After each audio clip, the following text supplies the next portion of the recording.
You know, sometimes when I sit down to read you a story, I think to myself, when was the first story ever told? Was it a story of an epic hunt told by a primitive hunter? Did the story eventually evolve, and did the hunter create a cave drawing to further illustrate the point to his audience? Could this be the first use of instructional technology as we define it today? It is possible. You see, everything evolves over time. Even the definition of instructional or educational technology as we know it today has changed many times over the years to fit the current landscape. Tonight, I want to take you on a journey through time so you can better understand how instructional technology has evolved over time into what it is today. Does that sound good? Okay. Great. The year was 1900. Many students of various ages and grade levels gathered in a one-room schoolhouse sitting in rows of desks that face forward. There was a chalkboard at the front of the room. Oftentimes, students had a school slate at their desks where they could work on math problems, spelling, and other lessons with the ability to clean the slate easily. Many times, students had double desks and also shared books. Pencils and paper were also used in the classroom. Believe it or not, blackboards are still in many classrooms today. Then came the first forms of projection. First, oil lanterns were used, but then were replaced by electric projectors, which were much cheaper to operate. Slide projection was widely adopted and could still be found in some schools where Daddy works up until just a few short years ago. Around 1910, silent films were beginning to show up in education, and by 1920, the movie studios, government, and many other groups saw the market for films in education and rushed to produce product. By this time, there were now thousands of educational films available, and schools rushed to build up their catalog. To be a school with a large collection of films was very prestigious. The 1920s was where radio first started to find an audience. Radio was the way to reach the masses and began to take off as we entered the 1930s. This was the first form of distance education, but didn't work particularly well because it was difficult for an educational broadcast to line up with lessons being taught in a classroom, especially when schools were so spread out and there were not standard lessons being shared between the schools.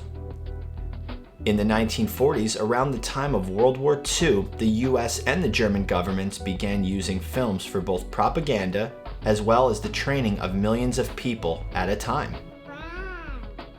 The US government was also testing to see what the instructional effectiveness of these training materials was. Filming techniques we still use in training videos today were created back at this time in history. Pretty cool, huh? Cool. In the 1950s, TV found its way into our classrooms and was also in many homes in the US. So. Yes, a show. TV shows. Funny to think, you have never even seen a show on TV. The only shows you have ever seen have been streaming from the internet. Population growth, lack of teachers, and lack of funding all provided a good landscape to allow ETV into our classrooms in the 1950s. The 1960s was the time of the cognitive revolution, and also when we are first introduced to your favorite show, Sesame Street. Awesome.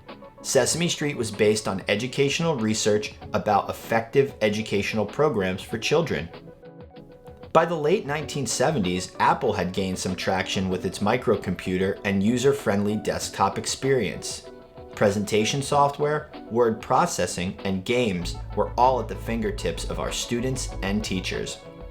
In typical 80s fashion, it was a time of excess. We now had computers, cassette tapes and Walkman, CDs and Discman, VHS tape, beta tape, video players, video cameras, endless software programs, and the list just goes on and on. Film and radio have mostly fallen to the wayside inside our schools by this time. The 1990s was the World Wide Web. This is something that you have and will most likely take for granted as you were born in the year 2010. But I assure you, it was and is a pretty big deal. The internet connected the world and provided a pretty graphic user interface to explore it with. Ooh. Not so pretty by today's standards, of course. We've come a long way.